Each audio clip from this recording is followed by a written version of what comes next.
बड़ी पुरानी कहावत है, कहते हैं तू डाल डाल तो मैं पात पात। अभी कुछ वैसा ही हो रहा है। बांग्लादेश को जहां एक तरफ न्योता दिया है भारत ने, तो वहीं दूसरी तरफ चिकन नेक को अब हाथी का सूंड बना दिया। अब ये क्या बात हो रही है? आखिरकार सिलीगुड़ी कॉरिडोर में ऐसा क्या चल रहा है? जियोपॉलिटिक्स में बहुत सारी चीजें चल रही है, हमेशा की तरह जानने को मिलेगा बहुत कुछ। आइए जानते हैं इन खबरों को विस्तार से। बांग्लादेश के राष्ट्रपति इन्होंने इस्तीफा दे दिया है। अब आप सोचेंगे इसमें कौन सी बड़ी बात है? इन्होंने इस्तीफा दिया, इनके इस्तीफा को तत्काल प्रभाव से मंजूर कर लिया गया। ऐसा लगता है जैसे कि इन्हें फोर्स किया गया है कि भाई इस्तीफा दो। बांग्लादेशी संसद के स्पीकर हाफिज सऊद्दीन अहमद ने इस मुद्दे पर एक प्रेस कॉन्फ्रेंस बुलाई। राष्ट्रपति का पद खाली होने के कारण बांग्लादेश के संविधान के अनुसार स्पीकर ही अब कार्यवाहक राष्ट्रपति के तौर पर कामकाज देखेगा। क्यों गई ये कुर्सी? मोहम्मद शहाबुद्दीन को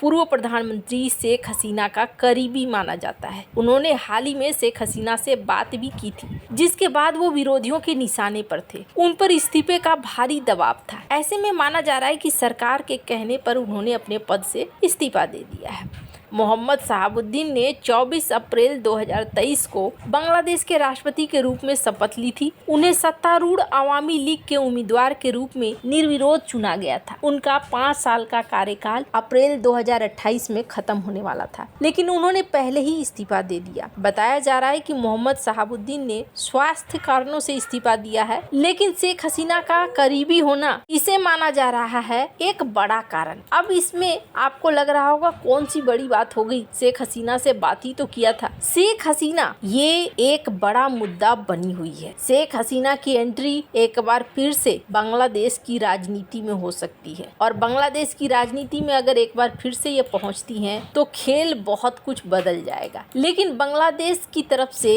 अभी प्रधानमंत्री ने तो नहीं कहा है, लेकिन ज्यादातर लीडर्स ने यही कहा है कि अगर वो आती हैं तो वो गिरफ्तार हो जाएंगी। खैर, अब इसी बीच शेख हसीना का ये ऐलान है कि चाहे जो भी हो मैं जाऊंगी। ये एक बड़ा गेम यहाँ पर शुरू हो चुका है। इसी बीच ये भी देखने को मिल रहा है कि बौखलाया हुआ बांग्लादेश पहले तो चाइना जाता है, चाइना से मिलता है, और उसके बाद बांग्लादेश के आर्मी चीफ तुर्की पहुँचते हैं। तुर्की में बैठकें होती है। अब यहाँ पर फिलहाल के लिए कहा गया कि हम रिश्तों को अच्छा करने के लिए, भविष्य के लिए और डिफेंस के समझौते के लिए गए हैं, लेकिन ये चीज जरूर माना जा रहा है कि तुर्की भारत के इर्द गिर्द जरूरत से ज्यादा इन्वॉल्व होता हुआ दिख रहा है। अब इसी बीच भारत ने तारिक रहमान को न्योता दिया है। ये बात तो सभी को पता है कि ब्रिक्स में शामिल होने के लिए उतावला हो रहा है बांग्लादेश, और अभी देखने को मिल रहा है कि भारत ने ब्रिक्स समिट 2026 के लिए बांग्लादेश के प्रधानमंत्री तारिक रहमान को खास मेहमान के तौर पर आमंत्रित किया है। ये न्योता ऐसे समय में गया है जब दोनों देशों के बीच में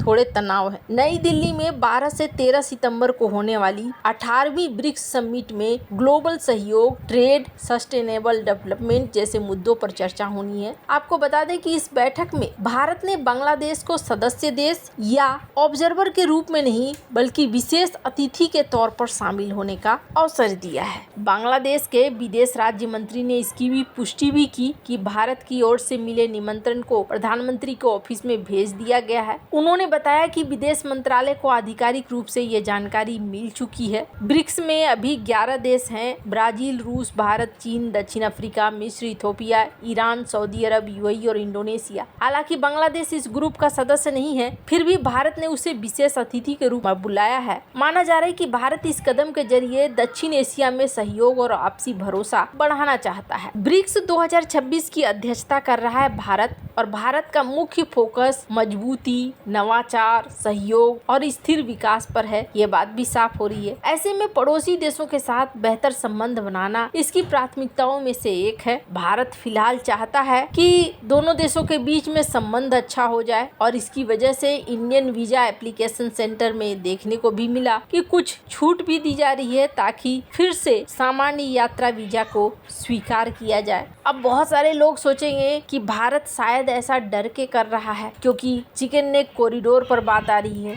तो मैं आपको अमित शाह का ये वीडियो चाहूंगी कि इस वीडियो को एक बार नारे लगाए कि चिकन नेट को हम काट देंगे। क्यों भाई, कैसे काटोगे?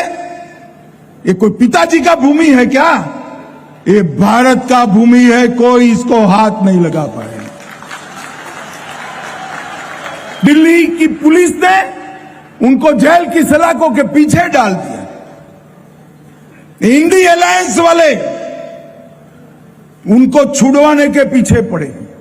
सुप्रीम कोर्ट तक उनके सांसद इनकी पैरवी करने के लिए गए, मगर अंत में तो सत्य का विजय होता है। सुप्रीम कोर्ट ने भी उनकी जमानत को खारिज कर दिया और इनके इरादे कभी बढ़ नहीं आने वाले हैं।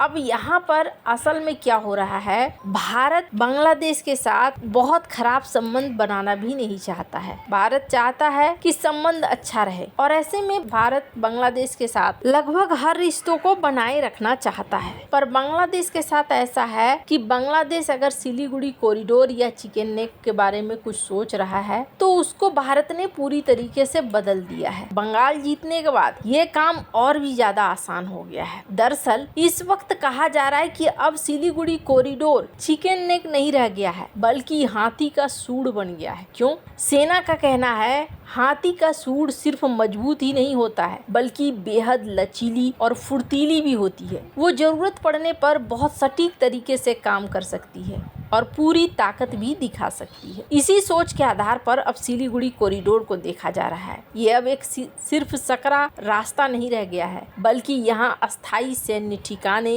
एडवांस निगरानी प्रणाली, रणनीतिक मिसाइलें, वायुसेना की मौजूदगी, बेहतर सड़क, रेल नेटवर्क और कई ऑप्शनल लॉजिस्टिक व्यवस्थाएं भी है। सेना किसी भी चुनौती का तेजी से जवाब देने में सक्षम मानी जा रही है। 3 बड़े सैन्य ठिकानों को बनाया गया है। लचित बर्फुन मिलिट्री स्टेशन असम, धुबरी के बामुनी इलाके में बना ये स्टेशन पूर्वी क्षेत्र में सेना के लॉजिस्टिक जरूरतों का बड़ा केंद्र बना है। यहाँ से सैनिकों की आवाजाही, हथियारों और गोला बारूद का भंडारण हो रहा है। किशनगंज फॉरवर्ड बेस, ये बेस कॉरिडोर के पश्चिम हिस्से को सुरक्षित करता है। चोपड़ा फॉरवर्ड बेस पश्चिम बंगाल, ये अंतर्राष्ट्रीय सीमा के करीब स्थित बेस सिलीगुड़ी के सबसे सकरे हिस्से पर नजर रखता है। यानी आपातकाल में सेना को प्रतिक्रिया का समय काफी कम हो जाएगा। ये तीनों सैन्य ठिकाने सीमा सुरक्षा बल के साथ मिलकर निगरानी, खुफिया जानकारी जुटाने, लॉजिस्टिक सपोर्ट और सैनिकों की तेज तैनाती का एक मजबूत नेटवर्क तैयार कर रहे हैं। भारत की रणनीतिक तैयारी अब सिर्फ बांग्लादेश की सीमा तक सीमित नहीं है। सेना की सबसे बड़ी नजर अब चीन के चुम्बी वैली क्षेत्र पर बनी हुई है। ये इलाका भूटान और सिक्किम के बीच में है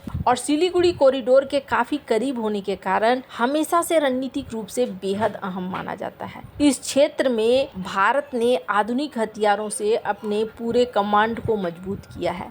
S-400 air defence system, BrahMos supersonic cruise missile regiment, Hasimara air force station से उड़ान भरने वाला राफेल लड़ाकू विमान भी शामिल है। सेना का मानना है कि इन क्षमताओं से पूर्वी मोर्चे पर भारत की जवाबी कार्रवाई और भी ज्यादा मजबूत हुई है। भारतीय सेना का मानना है कि आज के समय में सिर्फ हथियार ही नहीं बल्कि मजबूत इंफ्रास्ट्रक्चर भी राष्ट्रीय सुरक्षा का बेहद खास हिस्सा है। अब कमजोर नहीं है, अब भारत की ये रणनीतिक ताकत बन चुका है। वैसे आपको क्या लगता है, क्या बांग्लादेश के पीएम आएंगे या नहीं? कमेंट कर अपनी राय जरूर बताएं। जल्द मिलते हैं अगले वीडियो में नई खबर के साथ।